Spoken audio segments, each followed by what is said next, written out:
আবু সাইদের মতো বুকের ভেতরে বইছে ঝড়, বুক পেতেছি গুলিকর, বহু জ্বালা যন্ত্রণা নিয়ে এখানে বসে আছি। আজ যে সমস্ত মানুষ যন্ত্রণা দিয়েছিল, আল্লাহ তাদেরকে এখন যন্ত্রণায় ফেলে দিয়েছে।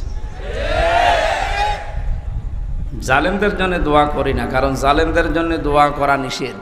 আল্লাহু লা ইয়াহদিল কওমাজ জালিমিন। আল্লাহ জালেমদেরকে পথ দেখাচ্ছেন না, দেখাবেনও না। ইয়াহদি এটা মজারি, বর্তমান ভবিষ্যৎ, প্রেজেন্ট ফিউচার, দুইটা কাল দিয়ে শব্দ বানানো। এই শব্দ তো আমি বানিয়েছি, বলেন এই শব্দ বানিয়েছে কে? আল্লাহু লা ইয়াহদিল কওমাজ জালিমিন।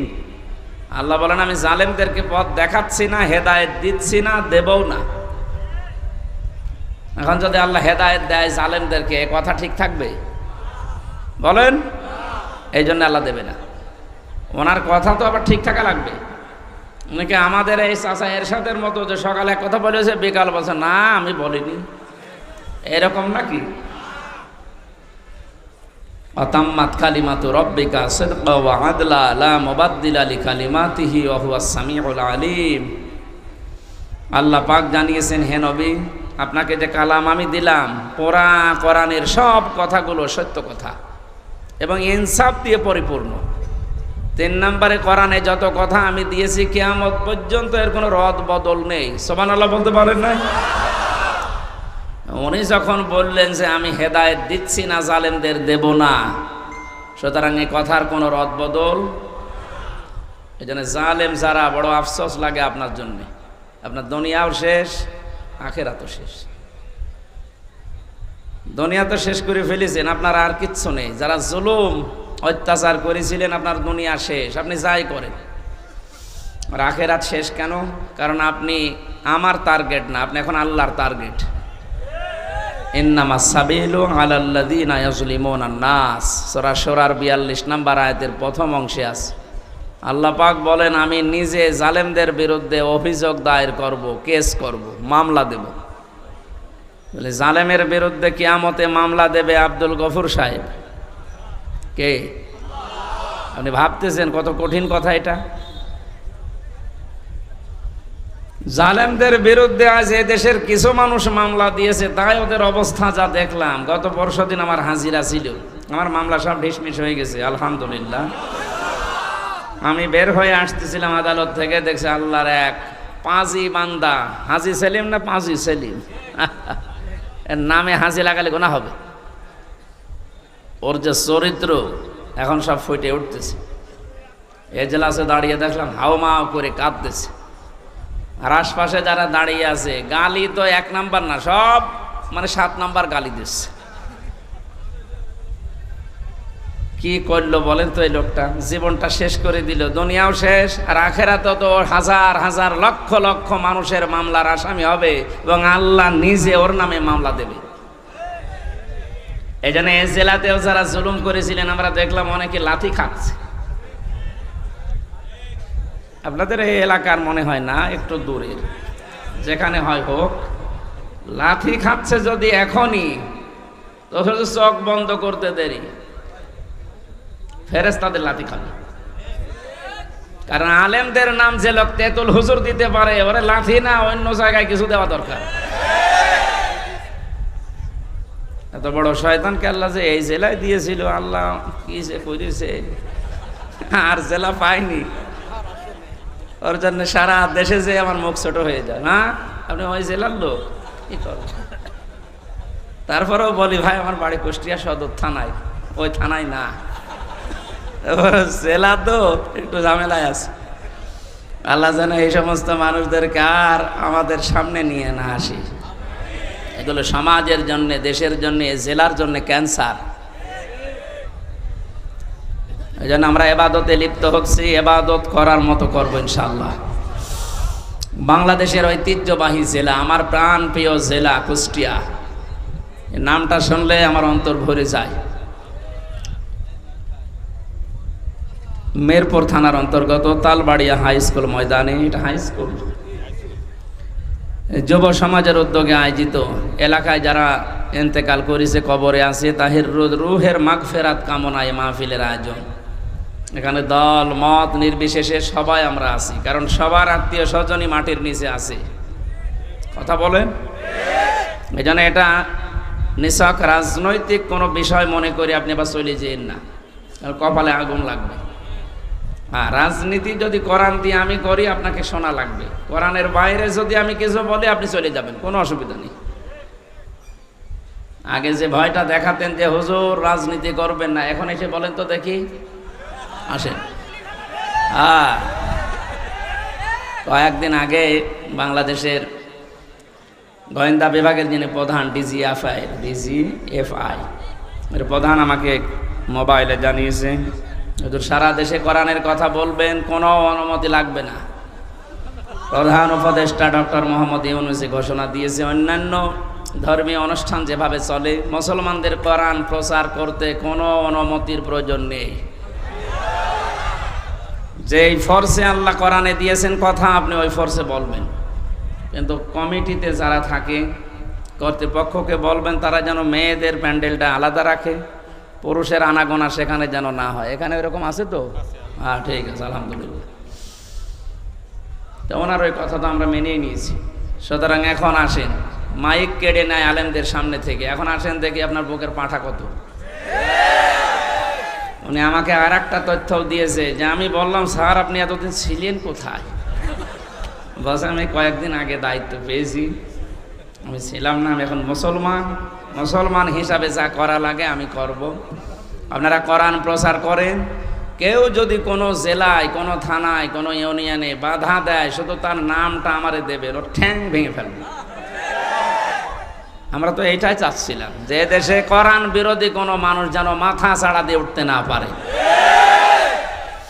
সুতরাং এটা আমরা যারা মানুষ হারিয়েছি, কবরে আছে আমাদের মা বাবা আত্মীয় স্বজন, একটা মানুষ যখন কবরে থাকে সে যেন সাগরে থাকে, একটা খড়কোটা পেলে যেভাবে মানুষ আঁকড়িয়ে ধরে, আমরা এখান থেকে আজকে মোনাজাত করলে, কোরআনে কারিম তেলাওয়াত করে পাঠালে, আল্লাহ পাক নবী জানিয়েছেন, সে যেন মনে হয় যে একটা কিছু পেয়েছি। কত অসহায় অবস্থায় আছে, আপনাকে এই 2-3 তালা 5 তালা বাড়ি করে দিয়ে আপনি জানেন, আর আপনি একটু সময় তার জন্য বের করতে পারছেন না। সুতরাং দলমত নির্বিশেষে যারা এসেছি, মহাবিশ্বের মহাবিশ্বয় আমাদের মালিকের মুখের পবিত্র বাণী কোরআনে কারিম তাফসীরুল কোরআন মাহফিলের স্বনামধন্য সভাপতি, এই যে কথা বলা যাবে না ভাই, সাবেক উপজেলা চেয়ারম্যান মিরপুর কুষ্টিয়া, বিশিষ্ট ইসলামী চিন্তাবিদ, রাজনীতিবিদ, আমাদের অভিভাবক, বাংলাদেশ জামাতে ইসলামী কুষ্টিয়া জেলা শাখার নায়েবে আমির আলহাজ মোহাম্মদ আব্দুল গফুর। নাম দেখেছেন, আল্লাহর যে নাম আছে 5000, তার ভেতরে একটা গফুর। এই নামের কারণে আল্লাহ লক্ষ লক্ষ কোটি বান্দাকে মাফ করে দেবে।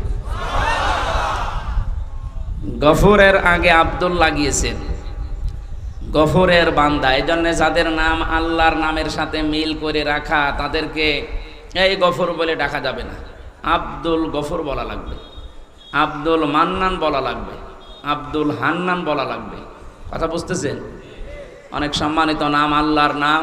মহান আল্লাহ তার এই গোলামকে তার বান্দা হিসাবে যেন তৈরি করে নেন, তার জীবনের ভালো কাজগুলো কবুল করেন। মানুষ হিসাবে যদি কিছু অন্যায় থাকে, আল্লাহ এই গফুর নামের খাতিরে মাফ করে দেন। সম্মানিত পরিচালক, আপনাদের এলাকার সন্তান মনে হয় নাকি? কোথায় বাড়ি? এলফামার, ইসলামিক চিন্তাবিদ, শিক্ষাবিদ জনাব মাওলানা শাহ সাহেব বিল্লাহ। আলোচনা রাখলেন মাওলানা হোসাইন আহমেদ মাহফুজ, কুষ্টিয়া ওলামা বিভাগ, বাংলাদেশ জামাতে ইসলামীর অঙ্গ সংগঠন, জেলা সেক্রেটারি মাওলানা ইয়াসির আরাফাত জিহাদি সহ আমি নাম জানি না অনেকের, এই জন্য একবারে দোয়া করছি, ওয়ারাফা'না লাকা যিকরাক। যারাই আছে তাদের ইমান এবং আমল অনুযায়ী আল্লাহ যেন মান সম্মান দুনিয়া আখিরাতে আরো বাড়িয়ে দেন। বলেন বলেন। একবারে সব দোয়া করলাম বলে আবার রাগ করলেন না? না, মানে অনেক জায়গায় আছে তো। এক শিক্ষক বলছিল ছাত্রকে, ছেলে গোট বানান কর। Sir ABCD FGH IJK LMNOP QRST UV WX YZ, কি করলি? যে এর ভেতরে আছে, আপনি বানান করিয়ে নিন। আমি সব অক্ষর বলে দিয়েছি, আপনি শুধু জি ডবল ও ডি বানান করে নিন। তা আমি একবারে দোয়া করেছি কোরআনের আয়াত দিয়ে, ওয়ারাফা'না লাকা যিকরাক। এ মঞ্চে বসা আছেন শ্রদ্ধাভাজন ব্যক্তিবর্গ, অত্র এলাকার বিভিন্ন রাজনৈতিক দলের নেতা কর্মীরা, সামনে বসা তাওহীদি জনতা, পর্দার আড়ালের সম্মানিতা মা এবং বোনেরা, প্রশাসনের ভাইরা। এখন আর বলা লাগছে না, কারণ থানা পুড়িয়ে গেছে। কি একটা দুর্বিসন্ধি চলছিল দেখেছেন এই অনুষ্ঠানটা করতে। পাতি নেতা থেকে শুরু করে যার নাম নিতেও ঘৃণা লাগে এই জালেম, তার কাছে কোরআন প্রচার করা হবে, অনুমতি নেওয়া লাগতো। কত নিচে নেমেছিলাম আমরা। এখান থেকে শুরু করে 1, 2, 3, 14 জনের কমপক্ষে অনুমতি নেওয়া লাগতো। কোরআন প্রচারে বাধা আমার মনে হয় পৃথিবী তৈরি হওয়ার পর থেকে এই 15 বছরের মতো হয়নি। আমারটা, অন্যেরটা আমি জানি না, আমি দেখেছি। সব কমপ্লিট করার পরে স্টেজ থেকে আমার নামিয়ে দিয়েছে। আমার 100টা অনুষ্ঠানের প্রায় 95টা বন্ধ করে দিত। বলেন সুবহানাল্লাহ, নাউজুবিল্লাহ। তারা যে সমস্ত কথা শোনাতো আমাদেরকে যে আমরা নিরাপত্তার জন্য এগুলো করি, দেখো এখন নিরাপত্তা লাগছে না। কথা বলে না কেন? বাংলাদেশ জামাত ইসলামী কুষ্টিয়া জেলা শাখার উদ্যোগে কিছুদিন আগে 500-র উপরে প্রায় 700 আলেম এসেছিল এতিমখানায় কুষ্টিয়া। সব ঘরনার আলেমরা এসেছিল। এখানে 2.5 ঘন্টা 3 ঘন্টা আলেমদের আলোচনা হয়েছে। আপনি ভাবেন তো, শুধু একটা মাস আগে যদি 500 না 5 জন এক জায়গায় আলেম হইতো, কতগুলো মামলা হইতো? কোন জায়গা থেকে আমরা কোথায় এসেছি আজ? আমার মনে হয় সেজদায় পড়ে থাকা দরকার। 5 তারিখে আগস্ট মাসের 1:30টার পর থেকে যখন শুনলাম যে আল্লাহ রহমত নাজিল করছে, সেজদায় পড়ে গিয়েছিলাম যে এই আর মনে হয় না তোলাই ভালো মাথা। এখন দিন দিন যা বুঝতে পারছি, আসলে আমার সেজদা থেকে মাথা না তোলায় ভালো। এইরকম উপকার আল্লাহ আমাদেরকে করেছে। স্বাধীন দেশে পরাধীন অবস্থায় ছিলাম আর নাম করতাম যে আমরা স্বাধীন। কিসের স্বাধীন? কুষ্টিয়ায় আমার বাড়ি, আমার চাচা আওয়ামী লীগ করে, উনি আমারে দাওয়াত দিয়েছে খাবার খাওয়ার জন্য। যদিও আওয়ামী লীগের বাড়ি খাবার খাওয়া ঠিক না, না সব আওয়ামী লীগ না, আমার চাচার মতো যারা। এখন নিয়ে গেল, যাওয়ার পরে খাবার খেয়েছি। এখানকার একজন নেতা গোছের মানুষ ওনারে কল দিয়েছে। হ্যাঁ, কেন ওনারে দাওয়াত দিলে? বলছে আমার ভাতিজা। না, ভাতিজা হলেও হবে না। তার 2 দিন পরে আল্লাহ তাআলা এই অবস্থা করে দিয়েছে। এখন তাদেরকে দাওয়াত দিয়েও খুঁজে পাওয়া যাচ্ছে না। কোথায় যে আছে আল্লাহ জানে আর ফেরেশতা জানে। যারা আমরা এসেছি কোরআনে কারিমের এই অনুষ্ঠানে ইবাদত মনে করে বলেন আলহামদুলিল্লাহ।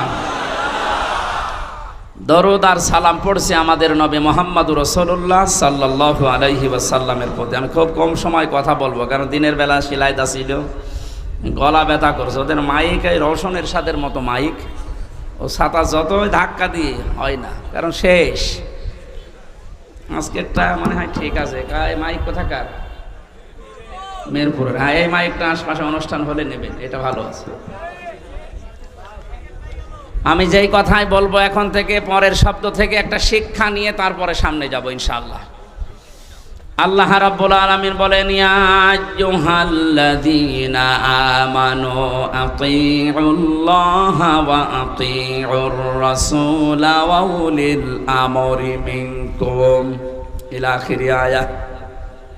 সূরা নেসা 5 নম্বর পারার 6 নম্বর পৃষ্ঠার 9 নম্বর লাইনের 59 নম্বর আয়াতের প্রথম অংশে আছে তাফসিরে ফি জিলালিল কোরআন। কত আলেম এখানে বসে আছে, আপনার যদি একটু সন্দেহ লাগে ওনাকে জিজ্ঞাসা করবেন পরে। আমি যেটা বলছি ওটার সাথে কোরআন এবং বাস্তবতা যদি মিলে যায়, আপনাকে এই মুহূর্তে সিদ্ধান্ত পাল্টিয়ে মেনে নেওয়া লাগবে।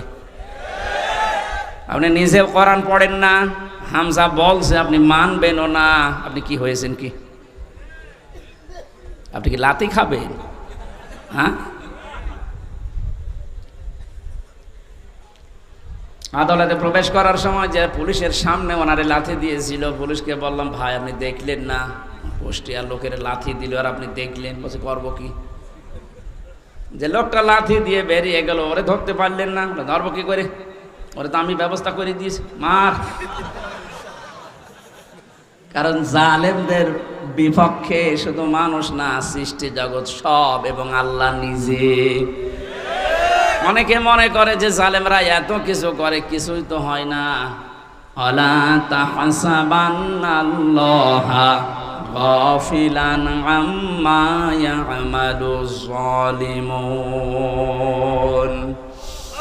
সূরা ইব্রাহিমের 42 নম্বর আয়াতের প্রথম অংশে আছে, আল্লাহ পাক বলেন, হে পৃথিবীর মানুষেরা, কি ধারণা করো যে জালেমদের সম্পর্কে আমি কোনো খোঁজ রাখি না, আমি গাফেল? না, ওদেরকে আমি ছাড় দিয়েছি। এ পৃথিবীর সবচাইতে বেশি তীক্ষ্ণ নজর আমি রাখি জালেমদের উপরে। ওকে ঢিল দেই কেন? ইন্নামা নুওয়াল্লিহিম লিয়াজদাদু ইসমা, যেন ওদের পাপটা পরিপূর্ণ হয়ে যায়। ওয়ালাহুম আযাবুম মুহিন, পাপ পরিপূর্ণ হয়ে গেলে আমি ওকে নিকৃষ্টতম যন্ত্রণাদায়ক অপমানকর শাস্তি দিতে পারবো। এই আয়াতের বাস্তব প্রমাণ আপনি দেখেন, কালামানিক বিসি পর্যন্ত উড়ে গেছে, বিসি উড়ে যায়নি, তার কত অপমান হবে বলেন? একজন বিচারপতি ছিল, তার যদি বিসি উড়ে যায়। এই যে মহিন দিয়েছেন আল্লাহ, আযাব মহিন, অপমানজনক শাস্তি দেব। আমার মনে মনে খুশি আমি এই কারণে যে এই বাংলাদেশে যদি আল্লাহ আর কিচ্ছু না দেখায়, এই লোকটাকে আল্লাহ যা দেখাইলো আমি শান্তি পেয়ে গেছি। হ্যাঁ, সত্যি বলছে, আমি শান্তি পেয়ে গেছি। কারণ এই লোকটা কোরআনে পাখি আল্লামা দেলাওয়ার হোসেন সাইদি রহমতুল্লাহ আলাইহে তার বিরুদ্ধে একা একা সিদ্ধান্ত নিয়েছিল। অন্যগুলো কিন্তু বলতো না, আমরা তো অপরাধ পাই না, কিভাবে? বলে না, দেওয়া লাগবে। আল্লাহ মনে হয় এই কারণে ওরা কলার পাতায় শুয়েছে। মানুষ তো মরে গেলে কলা পাতায় জীবিত অবস্থায় শুয়েছে। এই জন্য জালেমদের সম্পর্কে কিন্তু খুব তীক্ষ্ণ নজর আল্লাহর। কোনো মানুষ যেন জালেম হয়ে যাবেন না। যা বলছি এবার মিলান। আল্লাহ ডাক দিলেন, ইমানদার যদি দাবি করো, এখানে অন্তত যারা আমরা আছি ৯৬% যেহেতু মুসলমান এই দেশে, আমরা অন্তত নামে হলো আমরা এখন ইমানদার, কামে না হলেও নামে যারা ইমানদার, আল্লাহর ডাকটা দেখেছেন, ইয়া আইয়ুহাল্লাযীনা আমানু। ৮৯ জায়গায় আছে এই শব্দটা কোরআনে। আল্লাহ রাব্বুল আলামিন যখন এমনি দুনিয়ার মানুষকে ডাক দেন, তখন বলেন ইয়া আইয়ুহান নাস বা ইয়া আইয়ুহাল ইনসান, হে পৃথিবীর মানব মণ্ডলী। শুধুমাত্র যখন ইমানদারকে ডাক দেওয়ার ইচ্ছা করেন, তখন তার এই হাত, কুদরতের হাত উঁচা করে মহব্বত নিয়ে বলেন ইয়া আইয়ুহাল্লাযীনা আমানু, আমি অনেক ভালোবাসি তোদের, আমার কথাটা শোন। আতিউল্লাহ, আমি আল্লাহর ইতাআত কর। আতিউর রাসূল, আমি রাসূলের, আমার রাসূলের আনুগত্য কর। শব্দের দিকে খেয়াল করেছেন? এই যে আতিউ, এই শব্দটা আল্লাহ নিজের নামে, রাসূলের নামে ২ জায়গায় দিয়েছেন।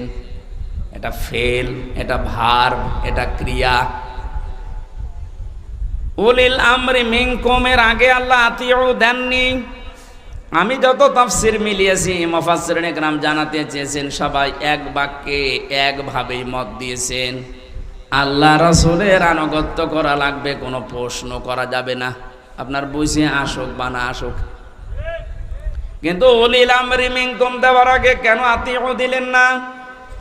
কিয়ামত পর্যন্ত তো রাসূলুল্লাহ দুনিয়ায় থাকবেন না, তো উলিল আমর আসবে। নেতৃত্ব দেওয়ার মানুষগুলো একটা একটা করে আসতেই থাকবে। এটাকে যদি কেউ মেনে চলতে চায়, মাস্ট বি, তাকে দেখা লাগবে আগে বর্ণিত আল্লাহ রাসূলের গুণাগুণ এ লোকটার ভেতরে পাওয়া যায় কিনা। আল্লাহ রাসূলের অনুসরণ যদি ওই লোকটার ভেতরে পাওয়া যায়, আপনাকে মাস্ট বি মেনে নেওয়া লাগবে তাকে। আল্লাহ রাসূলকে মানা যেমন ফরজ, উলিল আমরকেও মেনে নেওয়া ওই সময় ওই রকম ফরজ। কিন্তু শর্তটা এই, দেখতে হবে লোকটা আল্লাহ রাসূলকে মেনে চলে কিনা। প্রাণ প্রিয় কুষ্টিয়াবাসী, একটু নিজের সাথে মিলাবেন। এবার সামনে যেটা আসতেছে এটা অনেকে দুনিয়ার বিষয় বলে রাজনীতি মনে করে এড়িয়ে যেতে চান না। এটা দুনিয়ার বিষয় না, এটা আখিরাতের সাথে সম্পর্কিত। আমি কোরআনের চোখ, হাদিসের চোখ লাগিয়ে দেখতে পাচ্ছি এটার দ্বারা হাজারো মানুষ জাহান্নামী হয়ে যাচ্ছে।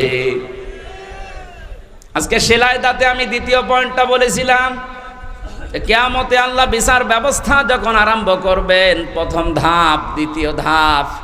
প্রথম ধাপে একা একা ডাকবেন, দ্বিতীয় ধাপে যখন ডাকবেন আল্লাহ তখন আর একা ডাকবেন না। ইয়াউমা নাদউ কুল্লা উনাসিম বিইমামিহিম।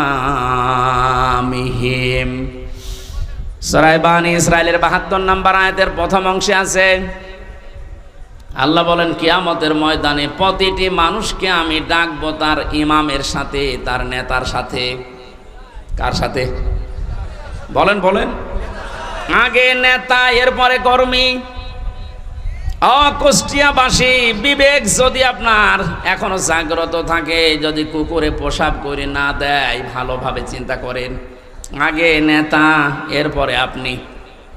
আপনি বলেন তো আপনার মন থেকে, আপনি যারা আদর্শ মেনে চলেন, যাকে আপনি রায় দেবেন, ভোট দেবেন, এটা কিন্তু একটা ইবাদত। অনেকে মনে করে ভোট এ শব্দ কোথায় আছে, এদিকে আসেন। তাফসিরে মারেফুল কোরআনে আল্লামা শফি রহমতুল্লাহ আলাইহি উনি সূরা নিসার ৫৮ নম্বর আয়াতের ব্যাখ্যা করতে গিয়ে আমানাত, এই বহুবচন শব্দের ব্যাখ্যায় তিনি আমানত মানে ভয়কাট্য ভোট লিখেছেন। কারণ এটা একটা রায় দিচ্ছেন, আপনি সমর্থন জানাচ্ছেন, সহযোগিতা করছেন। মাইয়াশফা শাফাআতান হাসানাতাই ইয়াকুল্লাহু নাসীবুম মিনহা ওয়া মাইয়াশফা শাফাআতান সাজ্জিয়াতাই ইয়াকুল্লাহু কিফলুম মিনহা ওয়া কানাল্লাহু আলা কুল্লি শাইইন মুকিতা। বলেন আল্লাহু আকবার। সূরা নিসা ৫ নম্বর পারার ১০ নম্বর পৃষ্ঠার ১১ নম্বর লাইনের ৮৫ নম্বর আয়াত, এটা ইবনে কাসিরে আছে।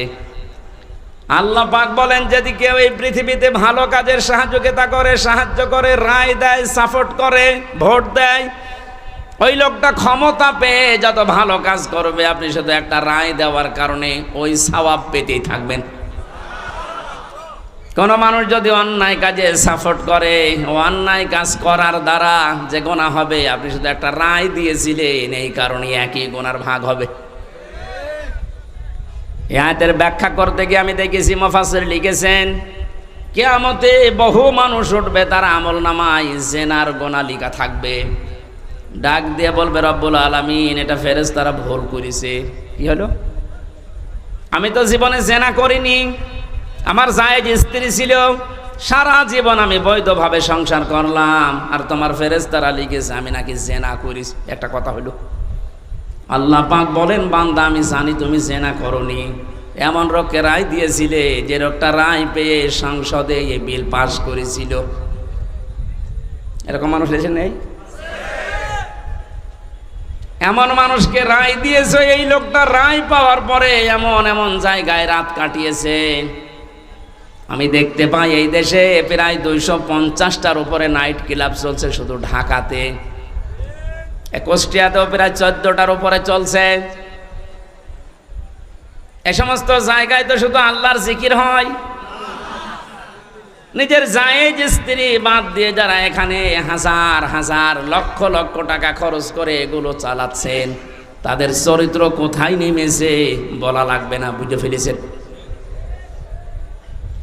আপনি যে শুধু রায় দিয়েছিলেন, ওই লোকটা যত দিন নিজে হোটেলে রাত কাটিয়েছে, যত রকমের জেনা, তার হাতের জেনা, মুখের জেনা, চোখের জেনা, লজ্জাস্থানের জেনা, যত রকমের জেনা হয়েছিল ওগুলো সব ফ্লাক্সে লোড হয়ে বিকাশ হয়ে আপনার আমলনামায় যাচ্ছে।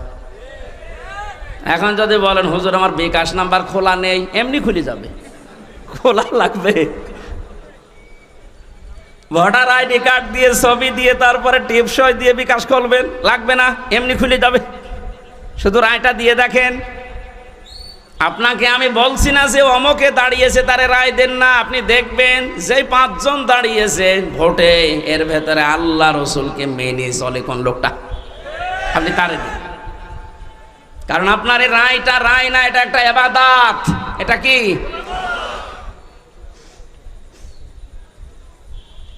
কত সুন্দর ভাবে আল্লাহ আতিউ শব্দটা নিজের নামে রাখলেন, রাসূলের নামে রাখলেন, কিন্তু উলিল আমরের আগে রাখেন নাই। এই কারণেই রাখেন নাই, কারণ আল্লাহ জানে বহু মানুষ আবেগে আন্দাজে অনুসরণ আরম্ভ করে দিবে। কোরআনে কারীম জানাচ্ছে ইত্তাবিউ মা উনজিলা ইলাইকুম মির রাব্বিকুম ওয়া লা তাত্তাবিউ মিন দুনিহি আউলিয়া কলিলাম মা তাযাক্কারুন। সূরা আরাফের 3 নম্বর আয়াত, 8 নম্বর পারার 10 নম্বর পৃষ্ঠার 3 নম্বর লাইনে এটা আছে। আল্লাহ পাক বলেন সবাই মিলে অনুসরণ করো, অনুকরণ করো যেটা তোমাদের প্রতি তোমাদের রব নাজিল করেছে। অকুষ্টিয়াবাসী আমরা এক বাক্যে স্বীকার করি আমাদের রব আমাদেরকে দিয়েছেন কোরআন।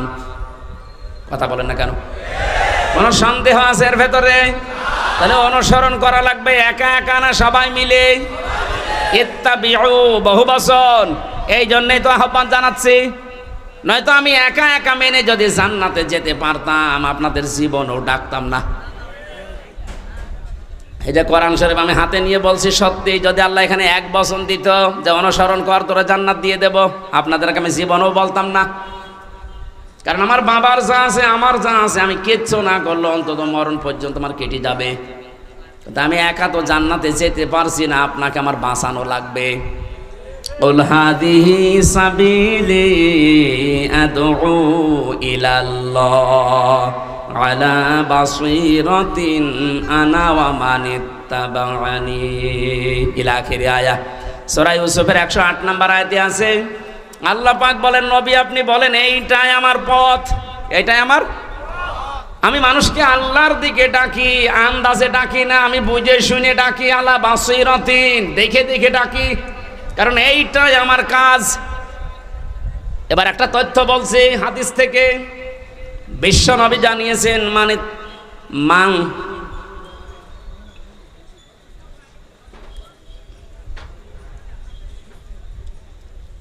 অমাং দাআ ইলাইহি হাদা।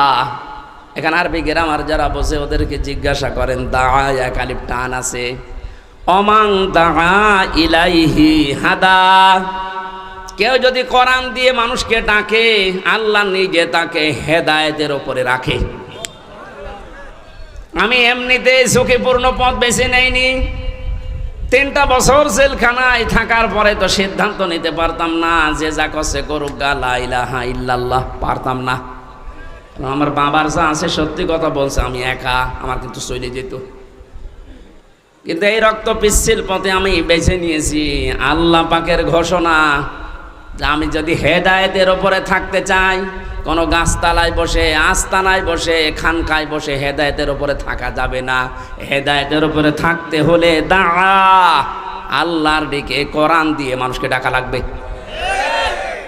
আমি যদি ডাকতে পারি আল্লাহ নিজে দায়িত্ব নিয়ে আপনাকে রাখবে হেদায়েতের উপরে।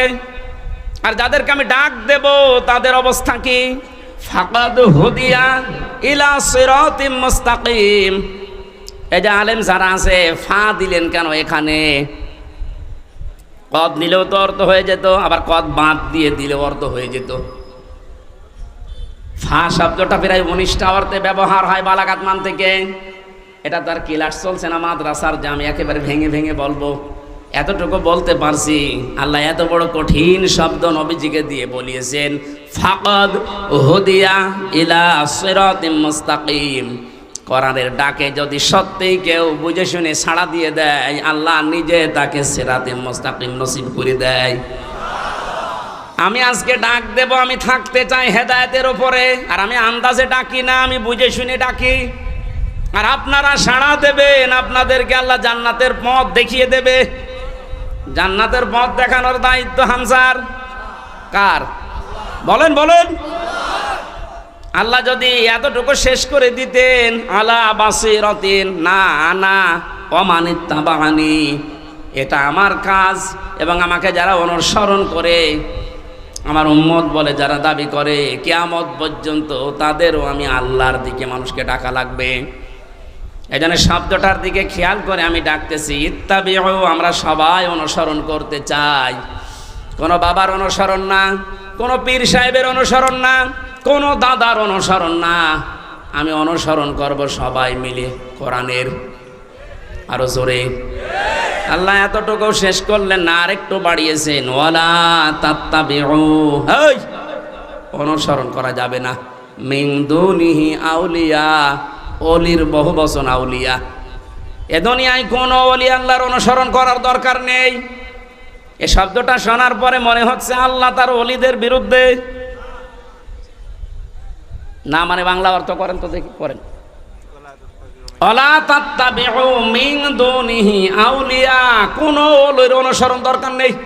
আল্লাহ একজন ওলিকেও বাদ দেয়নি, সব শেষ। বাংলা অর্থ করলে মনে হচ্ছে আল্লাহ তার ওলিদের বিরুদ্ধে। না, ব্যাখ্যায় গিয়ে দেখলাম আল্লাহ এই জন্যে নিষেধ করেছেন, কারণ আল্লাহ ভালোভাবে জানেন পৃথিবীতে বহু মানুষ এমন আসবে, ওরা আল্লাহর চাইতে ওদের আব্বাকে বড় মনে করবে, যেটা শুরু হয়েছিল। এ 15 বছরে একজন আব্বার জিকির আমরা যত করেছি, আমার তো যতটুকু জ্ঞান বুদ্ধি, আমার মনে হয় যদি আমরা আল্লাহর জিকির ওই মনে মানে করতাম, আমরা আল্লাহর ওলি হয়ে যেতাম। আল্লাহ তাহলে ওলিদের বিরুদ্ধে না, আল্লাহ বলতে চেয়েছিলেন এইটা যে অনেকে আবেগে আল্লাহরে বাদ দিয়ে আব্বাকে উপরে তুলে ফেলবে। এই জন্য আল্লাহ সব বাদ দিয়েছেন, সব বাদ দে, কলিলাম মা তাযাক্কারুন। আল্লাহ আফসোস করছেন, না আমার এই কথাগুলো শোনার পরে বিশ্বাস করা দূরের কথা, অধিকাংশ মানুষই মুখ ফিরিয়ে চলে যাবে। আপনারা চলে যাবেন? যাবেন? আল্লাহরে আফসোস থাকতে দেবেন? দল মত নির্বিশেষে আজকে থেকে আমার এই সিদ্ধান্ত নিয়ে যাওয়া লাগবে। আমি যেহেতু রায় দেব সামনে, এটা একটা ইবাদত, নামাজের মতো একটা ইবাদত। নামাজ পড়লে সওয়াবের উদ্দেশ্যে, রায় দেব আমি সওয়াবের উদ্দেশ্যে। আমার আমল নামায় যেন হজের সওয়াব লেখা হয়, হজ না করেও। আব্দুল গফুর সাহেব যদি দায়িত্ব পায়, ওখানে যে যদি হজের পক্ষে কথা বলে, যেমন এখন ডক্টর আফাম খালিদ সাহেব বলছে না, 7.5 লাখ 8 লাখ 9 লাখ টাকা লাগতো হজ করতে। উনি দায়িত্ব নিয়েই বলছে সিন্ডিকেট ভেঙে দেওয়া লাগবে। কোন কারণে এত টাকা লাগবে একটা ফরজ হজ করতে? 3.5 লাখ থেকে 4 লাখ টাকা হলে খুব ভালোভাবে হজ করা যায়। আমার পাশের রাষ্ট্র থেকে যাচ্ছে, আর আমরা এখান থেকে 8.5 লাখ 9 লাখ টাকা লাগবে কেন? এ সিন্ডিকেট ভাঙা লাগবে। তো এইরকম খালিদের মতো মানুষ যদি এদেশে 151 জন তৈরি হয়ে যায়, আর এই রায়টা যদি পাশ হয়ে যায়, কিয়ামত পর্যন্ত যত মানুষ দেশে আসবে, আমল নামায় দেখবেন এমনিতেই হজের সওয়াব লেখা হয়ে গেছে। হজ না করে আপনি হাজি, কিয়ামতে আল্লাহ আপনাকে হাজি বলে ডাকবে, বলবেন আল্লাহ আমি তো হজ করিনি। আল্লাহ জবাব দেবেন, বান্দা আমি জানি তুমি হজ করনি, এমন জায়গায় তুমি রায়টা দিয়েছিলে, তোমার রায় পেয়ে লোকটা চেয়ারে বসেছিল। শুধু চেয়ারে বসে নাই, ওখান থেকে আমার একটা ফরজ বিধান হজের পক্ষে কথা বলেছিল। আল্লাহ কিন্তু ফেরেশতা দিয়েও এটা পারে না, পারে না? কিন্তু আমাদেরকে আল্লাহ দায়িত্বই তো দিয়েছে খলিফা হিসাবে, ইন্নী জাইলুম ফিল আরদি খলিফা, আমি তোদেরকে দুনিয়ায় পাঠালাম খলিফা করে। এই শব্দটাকে যেমন এমন জায়গায় লাগিয়েছে এই দেশের মানুষ। আমরা অনেকে খলিফা মনে করি যারা ওই কাপড় চোপড় সেলাই করে, দর্জি, ওটা খলিফা। এমনকি বাংলাদেশের এমনও জেলা আছে যেখানে চুল কেটে দেয় যারা, তাদেরকে খলিফা বলে।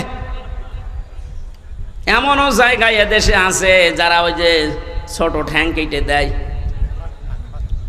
খতনা করে দেয় না, হাসাম না, ওরা বলে খলিফা। আপনি বুঝেছেন কোথায় নিয়ে গেছে শব্দটা?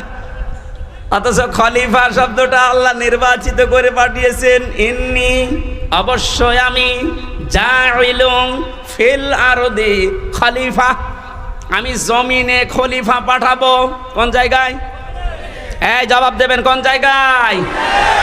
আল্লাহকে এখানে বলেছেন ইন্নি জাইলুন ফিল খানকা খলিফা। এখন তো খানকায় গেলেই মানুষ খলিফা হয়ে যাচ্ছে। কিসের খলিফা আপনি? খানকায় গেলে খলিফা হবে কথা কোরআনে হাদিসে কোন জায়গায় আছে দেখান? আল্লাহ বলেন জমিনে খলিফা পাঠিয়েছি। ইন্নী জাইলুন ফিল মাসাজিদি খলিফা, মসজিদে খলিফা পাঠাবো। তাহলে কিছু জিকির আজকার করলে আপনি মাপ পেয়ে যেতেন। যদি বলতেন ইন্নী জাইলুন ফিল মাদারিসি খলিফা, মসজিদে মাদ্রাসায় খলিফা পাঠাবো, তাহলে সায়েম বিল্লার মতো একটা মাদ্রাসা করে কিছু ছেলে মেয়েকে পড়ালে আপনি মাপ পেয়ে যেতেন। আল্লাহ কিন্তু শব্দটা দিয়েছেন ইন্নী জাইলুন ফিল আরদি। কোথায়? ফিল আরদি, জমিনে। এই জমিনে আজ আমরা যেহেতু এই দায়িত্বটা পালন করি না, আমরা কেউ খানকায়, কেউ গাছতলায়, কেউ মসজিদে, কেউ মাদ্রাসায়, কেউ দরবারে। জমিনটা জালেমরা ফাঁকা পেয়েছিল, 180 মাইল বেগে চালাচ্ছিল।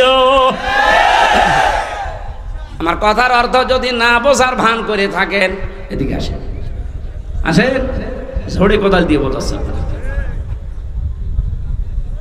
জমিনটা ফাঁকা পেয়েছিল না, যা মনে লেগেছে তাই করেছে। যেহেতু আল্লাহর খলিফা আমরা, কেউ জমিনে নেই, কেউ ঢুকে গেছে আস্তানায়, কেউ দরবারে, কেউ মাদ্রাসায়। জমিনটা ফাঁকা পেয়ে মন মতো ওরা চালিয়েছে। এখন আর না, আমরা বুঝে ফেলেছি আল্লাহ আমাদেরকে পাঠিয়েছে ফিল আরদি। কোথায়? আরো জোরে, আরো জোরে। সুতরাং জমিনে থাকতে রাজি আছি আমরা।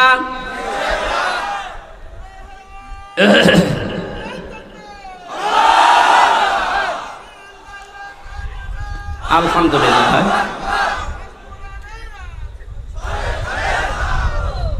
আমি এতক্ষণ পর্যন্ত যা বলছি তার সামারাইজ এইটা। এমন মানুষকে আমরা রায় দেব, ভোট দেব, তার পেছনে থাকবো যেই মানুষটা আল্লাহ রসুলকে মেনে চলে। সে জামাত ইসলাম হওয়া লাগবে, চরমনায় হওয়া লাগবে, শর্ত না। দেখবেন এই লোকটা আল্লাহ রসুলকে মেনে চলে কিনা। আর যার চেহারা দেখলে আল্লাহর আগেই রাগ হয়ে যাবে কি? কারণ আপনাকে তো আল্লাহ বিচারের জন্য ডাকবেন একা একা না, ডাকবেন কয়জন করে? নেতা সাহাব, নেতা আগে কর্মী পরে। এমন নেতার পেছনে থাকেন যারা দেখলে মানুষ লাথি দিচ্ছে, আল্লাহ লাথি দেবে। কথা বলেন না কেন? আপনার বিবেকে কি বলে বলেন? এখন আমি অন্য জেলার কথা বাদ দিলাম, এই জেলায় যারা দায়িত্বে ছিল এদেরকে যদি আপনি সামনে রাখেন, পেছনে আপনি। ওর যে চেহারা, চরিত্রের কথা তো বাদই দিলাম, ওর যে চেহারা, সিরাত সরাত নবীজির কোনটা আছে ওর ভেতরে, সামনে দিয়ে আপনি পেছনে। কি মনে হচ্ছে আপনার কাছে? আল্লাহ ওর দিকে তাকালে আপনার পর্যন্ত যাবে। ওর দিকে তাকিয়েই তো আল্লাহ বুঝবে যে এর সরাত সিরাতের ভেতরে বাইরে তো সবই আল্লাহর জানা। তখন বলবে ওর পেছনে যেটা আছে আরো 2 নাম্বার। কথা বলে না কেন? দেখলেন, ও নিজেই বলছে ঠিক যে যার পেছনে আছে ওরে যদি সামনে রাখি আল্লাহ মাফ করবে না। ও ধরা খাবে না? আপনি তো ধরা খেয়ে বসে আছেন, এখনো বলছে ঠিক।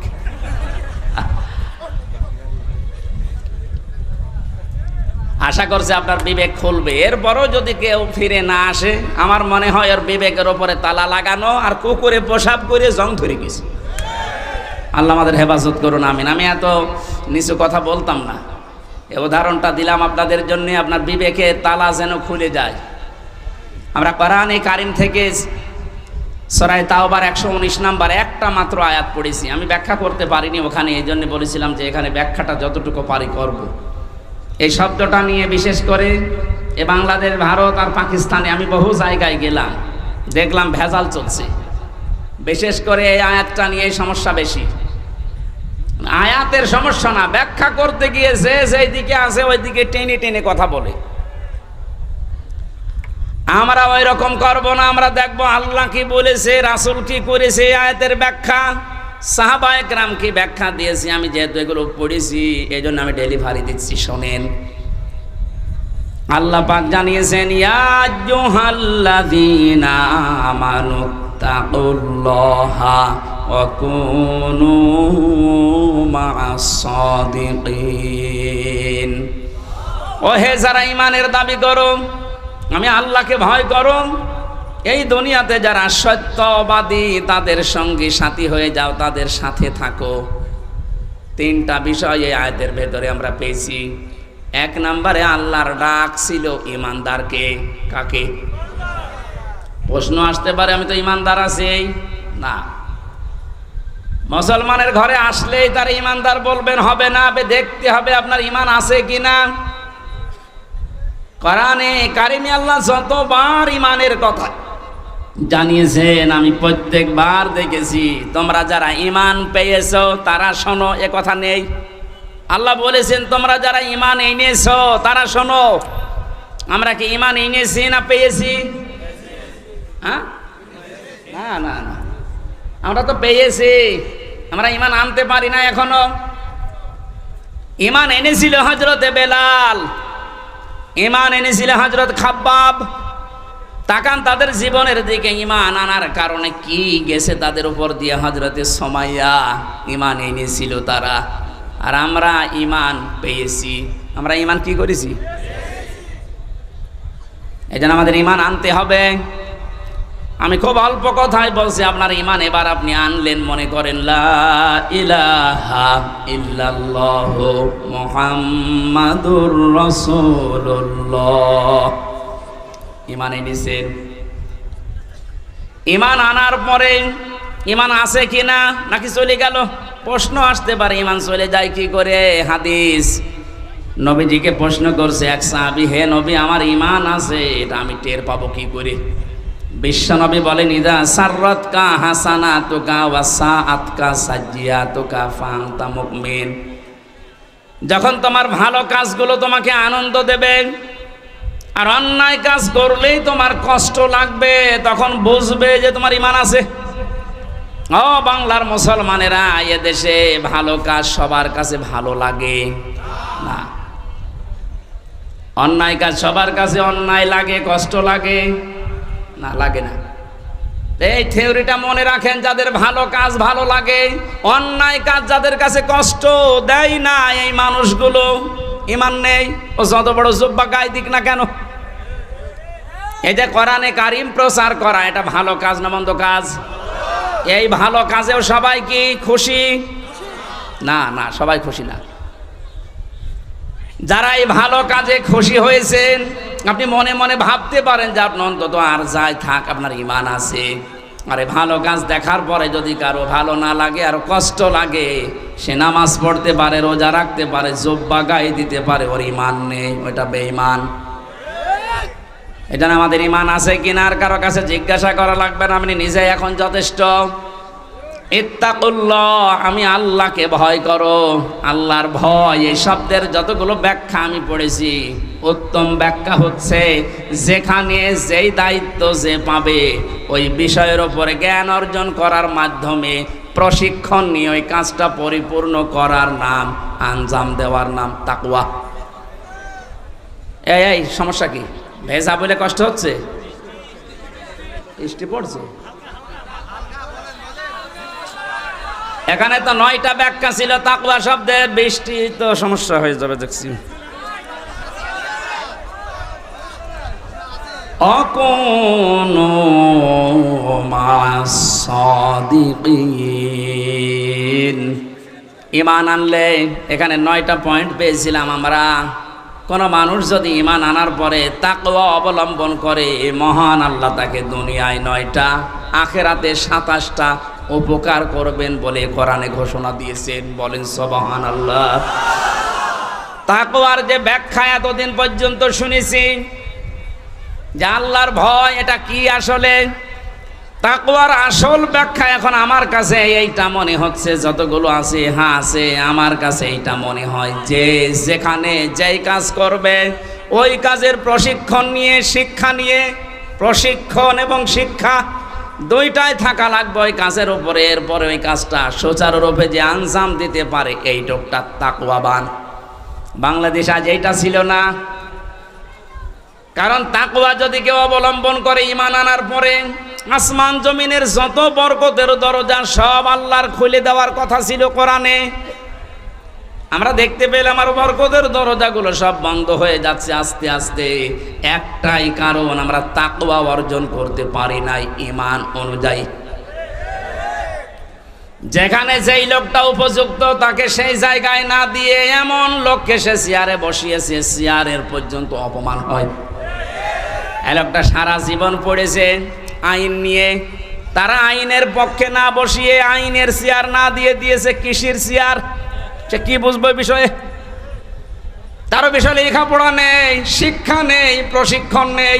ও যদি কিছু ফতোয়া দেয়, কোনো মাসলা মাসাইল দেয়, সব দেবে আন্দাজে। এই জন্য আমরা পিছিয়ে যাচ্ছিলাম।